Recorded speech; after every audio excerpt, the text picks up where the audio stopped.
एक चुनाव जीतने के लिए इतने निचले स्तर पर जाकर मोदी सरकार और उसके कुनबे ने ये बता दिया है, अगर तीसरी बार भी ये चुनाव जीत गए तो देश का क्या हाल करेंगे। कुनबा अगर विभाजन, फूट और नफरत फैलाने की एकमात्र गारंटी पर आ गया है तो देश की जनता को भी बाकी चरणों के मतदान को अपना वारंटी कार्ड बनाना होगा और इनके कंधे पर सत्ता से विदाई का झोला टांगना होगा। आपने भगत सिंह को याद किया, आप देशद्रोही हैं। आपने अंबेडकर को याद किया, आप देशद्रोही हैं। आपने कोई ऐसी फिल्म दिखाई जो आपको सच्चाई दिखाती है तो आप देशद्रोही हैं। इसी को कहते हैं मुंह में अंबेडकर, बगल में मनुवाद का त्रिशूल।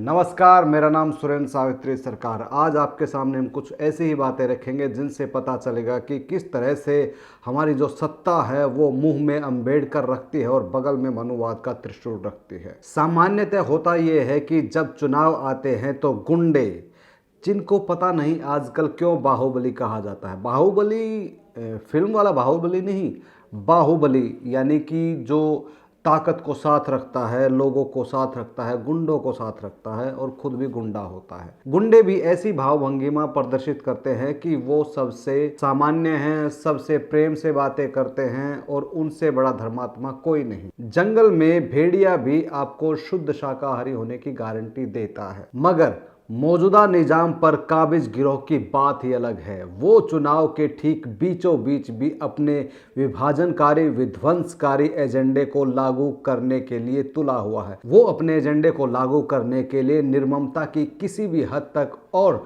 दमन करने की किसी भी सीमा तक जा सकता है और इसके लिए उसे जरा भी हिचक महसूस नहीं होती। इसका एक उदाहरण इनके सबसे एकमेव झूठमेव प्रचारक श्री नरेंद्र मोदी जी, आप खुद देखिए कि चुनाव में वो किस तरह की भाषा का प्रयोग कर रहे हैं। एक प्रधानमंत्री के लिए इस तरह की भाषा का प्रयोग करना वो अपनी मर्यादाओं की सभी हदों को पार करने जैसा है। उनकी भाषा का स्तर इतना नीचा है कि उनके खासम खास चुनकर इलेक्शन कमीशन में बैठाए हैं, उन्होंने भी मजबूरीवश उनको कहना पड़ा कि आप अपनी भाषा पर संयम रखें। हालांकि ये नोटिस पार्टी प्रमुख को दिया गया और कहा गया कि स्टार प्रचारक को भाषा पर संयम रखने के लिए कहा जाए। इस तरह से प्रधानमंत्री श्री नरेंद्र मोदी देश के ऐसे प्रथम प्रधानमंत्री बन गए हैं जिन्हें इस तरह की भाषा का प्रयोग करने के लिए नोटिस जारी किया गया है। यानी कि 70-75 सालों में पहली बार ऐसा हुआ है कि किसी देश के प्रधानमंत्री को झूठ बोलने के लिए, नफरती एजेंडा फैलाने के लिए किसी इलेक्शन कमीशन ने नोटिस जारी किया हो, वो भी सिर्फ बातों में ही। हालांकि उसके बाद भी वो रुकने का नाम नहीं ले रहे हैं।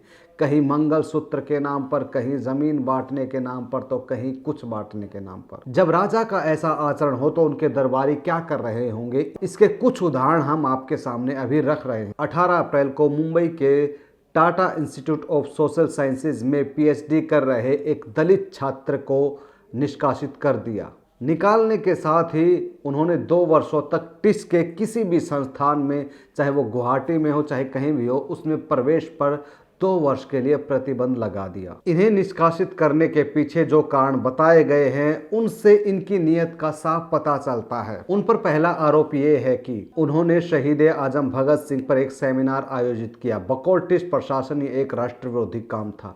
उन पर दूसरा आरोप ये है कि 26 जनवरी को आनंद पटवर्धन की फिल्म राम के नाम दिखाई गई और इस तरह से राम मंदिर की प्राण प्रतिष्ठा का अनादर दिखाकर उन्होंने लोगों की भावनाओं को ठेस पहुंचाई है। और तीसरा आरोप ये लगाया गया है कि देश के तमाम छात्र संगठनों द्वारा दिल्ली के संसद के सामने शिक्षा के अधिकार को लेकर एक प्रदर्शन किया गया, उसमें ये शामिल हुए, जिससे संस्थान की इज्जत और प्रतिष्ठा पर एक कलंक लगा है। इस तरह के अनुशासनात्मक कार्रवाइयों के लिए जो समिति का गठन किया जाता है उसमें छात्र नेता भी शामिल होते हैं, लेकिन इस मामले में किसी भी छात्र नेता को, किसी भी छात्र यूनियन के नेता को शामिल किए बिना ही उनको निष्कासित कर दिया। अब दूसरा मामला सुनिए। महाराष्ट्र के वर्धा में स्थित केंद्रीय विश्वविद्यालय में 6 प्रोफेसरों को निलंबित कर दिया गया। उनको निलंबित किए जाने का कारण क्या बताया कि वो शाम को 6 बजे अंबेडकर की मूर्ति के नीचे बैठकर चर्चा करते थे। किस बात की चर्चा करते थे? वो लोग शाम को इकट्ठा होते थे और अंबेडकर की किताब से एक पाठ पढ़ते थे और उस पर चर्चा करते थे। बकौल इस तरह की बात,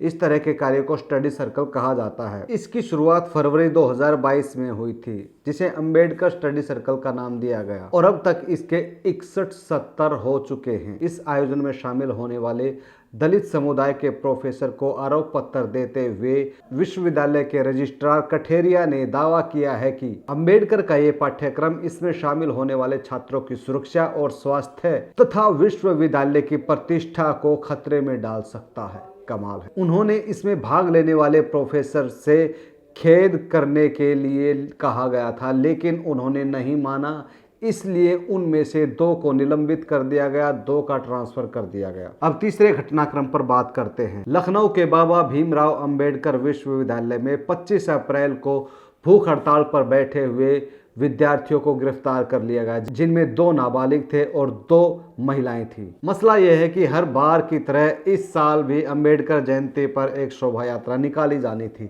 छात्रों ने इसके लिए परमिशन मांगी, लेकिन चुनाव आचार संहिता का हवाला देकर प्रशासन ने परमिशन नहीं दी गई।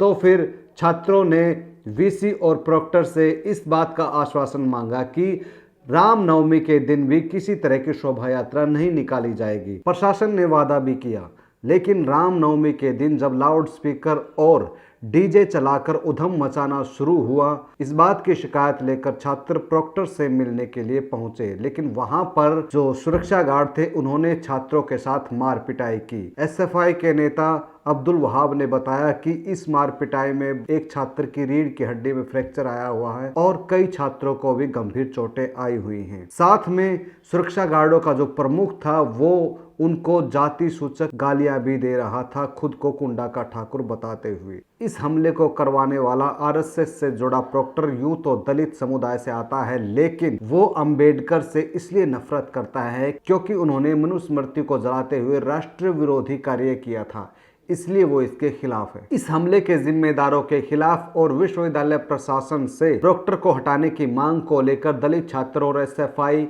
पिछले 9 दिनों से भूख हड़ताल पर बैठे हुए थे। इस हड़ताल को खत्म करवाने के लिए उन्होंने उन पर रातों रात हमला करवाया और वहां से उनको गिरफ्तार कर लिया गया। उनको जिस धारा में गिरफ्तार किया गया उसमें जमानत तुरंत मिल जाती है, लेकिन उन छात्रों को 2 दिन तक जेल में बंद रखा। लखनऊ के अनेक वरिष्ठ नागरिकों और जागरूक संगठनों ने मिलकर इस मामले में हस्तक्षेप किया, तब जाकर उन छात्रों की रिहाई हुई। इस बीच इसी से मिलती जुलती खबर संयुक्त राष्ट्र संघ यूएनओ से आई है। डॉक्टर भीमराव अंबेडकर की जयंती पर 18 और 23 अप्रैल को 2 प्रोग्राम का आयोजन किया गया। आयोजकों के अनुसार ऐसा पहला मौका था जब किसी भी शख्सियत के सम्मान में 2 प्रोग्राम का आयोजन किया गया है। फाउंडेशन फॉर ह्यूमन होराइजन द्वारा आयोजित इन प्रोग्रामों में भाग लेने के लिए अनेक लोग शामिल हुए, लेकिन अमेरिका में भारत के राजदूत और यूएनओ में भारत के प्रमुख इन्होंने इसमें भाग नहीं लिया। जब उनसे इस प्रोग्राम में अनुपस्थिति का कारण पूछा तो उन्होंने कहा कि भारत में चुनाव चल रहे हैं, इसलिए हम इस प्रोग्राम में शामिल नहीं हो सकते। कमाल है। इस कुनबे के द्वारा अंबेडकर के प्रति जो घृणा है वो कोई नई बात नहीं है। समय समय पर अंबेडकर की मूर्तियों को गिनाया जाना, दिल्ली सरकार के एक मंत्री द्वारा अंबेडकर की 22 प्रतिज्ञाओं का पाठ करवाने पर इतना बड़ा हो हल्ला कर देना कि उन्हें मंत्री पद से भी हटाना पड़ा। गुजरात की 5वीं कक्षा की किताब से उनके पाठ को हटवाने से लेकर जहां तक उनकी चली साहित्य से उनके हर संदर्भ को हटा दिया गया। ऐसी अनेक कारगुजारियां आरएसएस की राजनीतिक भुजा भाजपा और उनकी स्थित राज्य सरकारों ने की हैं। मार्क्सवादी विचार को रखने वाले और सांप्रदायिकता पर मुखरता से बोलने और लिखने वाले भगत सिंह से डरना इस कुनबे का स्वभाव है। तब के संघ प्रमुख ने भगत सिंह की फांसी पर नकारात्मक टिप्पणियां की थी और उनके नौजवानों को यह सलाह दी थी कि क्रांतिकारियों से दूर रहें, और ये सब दस्तावेजों में भी दर्ज है। मगर आरएसएस और उनके मनुवादी हिंदू राष्ट्र के धुर विरोधी रिडल्स ऑफ हिंदुइज्म सहित कई ग्रंथों में वर्णाश्रम और जाति श्राप की धज्जियां उड़ाने वाले आखिर में मैं हिंदू जरूर पैदा हुआ हूं लेकिन हिंदू धर्म में मरूंगा नहीं कहकर बौद्ध धर्म अपनाने वाले अंबेडकर को तो सब कुछ के बावजूद इनके जो शीर्ष नेता है सार्वजनिक रूप से धिक्कारने का साहस जुटा नहीं पाते। अलबत्ता बिना किसी विराम के मुंह में अंबेडकर और बगल में मनुवाद की त्रिशूल की धूर्तता लगातार जारी रखे हुए हैं। इस लोकसभा चुनाव में यही तो हो रहा है। इधर टिस, वर्धा और लखनऊ में मनुवाद का त्रिशूल घोंपा जा रहा है और उधर प्रधानमंत्री श्री नरेंद्र मोदी अंबेडकर की जो कस्में है वो खाए जा रहे हैं और उनके बहाने भी हिंदू मुस्लिम का खेल खेलने की कोशिश कर रहे हैं। राजस्थान की टोंक और सवाई माधोपुर की चुनावी सभाओं में झूठ, सफेद झूठ और इनसे भी ज्यादा खतरनाक आधा सच बोलकर नफरती उन्माद फैलाने की अपनी मुहिम जारी रखते हुए प्रधानमंत्री श्री नरेंद्र मोदी ने कहा कि 2004 में यूपीए की सरकार ने SC, ST और आदिवासी के कोटे के आरक्षण को काटकर मुस्लिमों को दे दिया। इसके बाद उन्होंने आंध्र प्रदेश और कर्नाटक जैसे राज्यों का भी जिक्र किया। इस बार उन्होंने हिंदू मुस्लिम के साथ दलित और आदिवासियों को भी शामिल कर लिया। ऐसा नहीं है कि मोदी जी नहीं जानते कि दलित और आदिवासियों को जो आरक्षण दिया गया है वो संविधान के प्रदत्त और अपरिवर्तनीय है। इसमें कोई काट छाट या कमी नहीं की जा सकती है। वो ये भी अच्छी तरह से जानते हैं कि इन कोटों को मिलने वाले आरक्षण को टुकड़ों टुकड़ों में छोटी छोटी भर्तियां कर कर समाप्त कर दिया गया है। किसी भी तरह का ऐसा रास्ता नहीं छोड़ा गया है जहां पर SC और ST इसका लाभ उठा सके। और कई जगह तो ऐसा बहाना बनाया गया है कि SC, ST का कोई योग्य उम्मीदवार है ही नहीं, इसलिए उन सीटों को खाली रखा गया है और बाद में इनको जनरल के द्वारा भर दिया गया। ऐसा बीजेपी शासित प्रदेशों में हो चुका है। बाकी जगह SC, ST की पोस्ट योग्य उम्मीदवार न मिलने के कारण उन्हें खाली रखने और बाद में अनारक्षित सीटों में बदलकर रिजर्वेशन को खत्म किया गया है। मोदी की ही सरकार ने अंधाधुंध तरीके से हर चीज का प्राइवेटाइजेशन किया गया है जहां पर आरक्षण का कोई प्रावधान नहीं है। ध्यान रहे कि ये सब अनुसूचित जाति और जनजाति के आरक्षण की स्थिति है जिसका बाध्यकारी संवैधानिक बंदोबस्त है जिसे कोई मोदी या शाह बिल्कुल नहीं बदल सकता। मगर उसके बाद भी पतली गलियां और चोर दरवाजे को ढूंढकर मनु के कहे को अमल में लाया जा रहा है। खुद मोदी सरकार की नई शिक्षा नीति में SC, ST के आरक्षण पर चुप्पी साध ली गई है। उसे गोलमोल करके वंचित तबका किया गया है जिसमें शारीरिक और मानसिक रूप से वंचना के शिकार लोग भी शामिल हैं। इसका अर्थ ये हुआ कि अनुसूचित जातियों और आदिवासियों की वंचना की गिनती स्पेशल रूप में नहीं की जाएगी और ये सब आरक्षण के खात्मे का ही प्रबंध है। और इसके बाद भी मोदी जी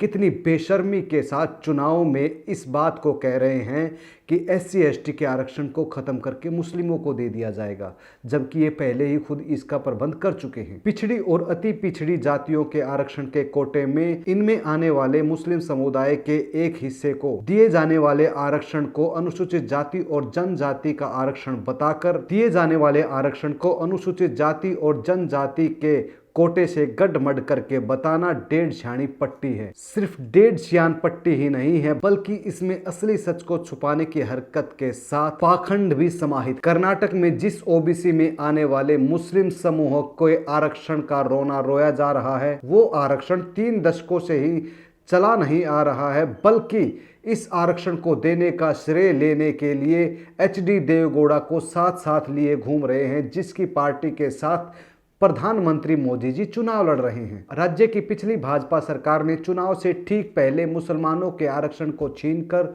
OBC में बांटने की जो चाल चली थी, इस शरारतपूर्ण चाल पर सुप्रीम कोर्ट ने रोक भी लगाई थी। अब सिद्धारमैया सरकार ने पहले वाली व्यवस्था को ही बहाल करने का काम किया है जिसे मोदी अन्य पिछड़ा वर्ग का आरक्षण छीन कर मुसलमानों को देने कर अपनी सांप्रदायिक दुहाई के बहाने का प्रयोग कर रहे हैं। ये आरक्षण सबसे पहले उन्हीं कर्पूरी ठाकुर ने दिया था जिन्हें मोदी सरकार ने बिहार में मतदाताओं को लुभाने के लिए चुनाव से ठीक पहले भारत रत्न दिया था। उनके परिवारजनों के साथ फोटो खिंचवाते हुए उन्हें न्याय का एक बहुत बड़ा पुरोधा बताया गया है। इनकी छोड़ भी दे तो मुस्लिम समुदाय के अन्य पिछड़ी जातियों में आने वाले समुदाय को आरक्षण मोदी के गुजरात में भी मिलता रहा है। वहां मुस्लिम समुदाय की 70 जातियों को यह आरक्षण मिलता है। स्वयं मोदी ने टीवी इंटरव्यू में यह दावा किया था कि गुजरात में मुसलमानों को ये आरक्षण देना सुनिश्चित ही नहीं किया बल्कि 12 और जातियों को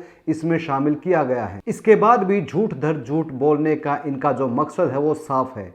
अब मोदी जी 400 पार का नारा कहना भूल चुके हैं, मगर इस नारे के पीछे छुपी संविधान बदलने की कलुष नीयत लोगों के बीच में पहुंच चुकी है। जाति आधारित जनगणना न कराने का जो इनका मकसद है, उसकी पीछे की सच्चाई को भी लोग जान चुके हैं। मंदिर का उफान तो चढ़ने से पहले ही फुस हो चुका था। अब जो मोदी की गारंटी है वो भी एक हफ्ते से ज्यादा नहीं चली। पहले चरण के मतदान के बाद से ही मोदी ने खुद ही मोदी की गारंटी शब्द कहना छोड़ दिया था। अब दूसरे चरण के मतदान के बाद जमीन उनके पैरों से के नीचे से खिसक गई है और चौथे चरण के मतदान के बाद तो आप लोगों ने खुद देखा है कि किस तरह से वो अपने आंसुओं को वोट में बदलना चाहते। चुनाव भर में दिखाने के लिए जो रंग रंगा गया था उसकी चमक फीकी पड़ गई है।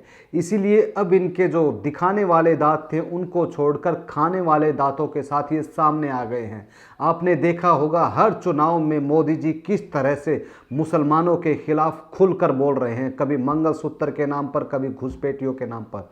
और अमित शाह ने जिस तरह से बंगाल में कहा कि मुल्लों को ये देंगे, मुल्लों को वो देंगे, इनकी भाषा देखिए। क्या ये एक संवैधानिक पद पर बैठे गृह मंत्री और प्रधानमंत्री की भाषा ऐसी होनी चाहिए? शर्म आती है हमें ऐसा सुनकर। एक चुनाव जीतने के लिए इतने निचले स्तर पर जाकर मोदी सरकार और उसके कुनबे ने ये बता दिया है, अगर तीसरी बार भी ये चुनाव जीत गए तो देश का क्या हाल करेंगे। कुनबा अगर विभाजन, फूट और नफरत फैलाने की एकमात्र गारंटी पर आ गया है तो देश की जनता को भी बाकी चरणों के मतदान को अपना वारंटी कार्ड बनाना होगा और इनके कंधे पर सत्ता से विदाई का झोला टांगना होगा।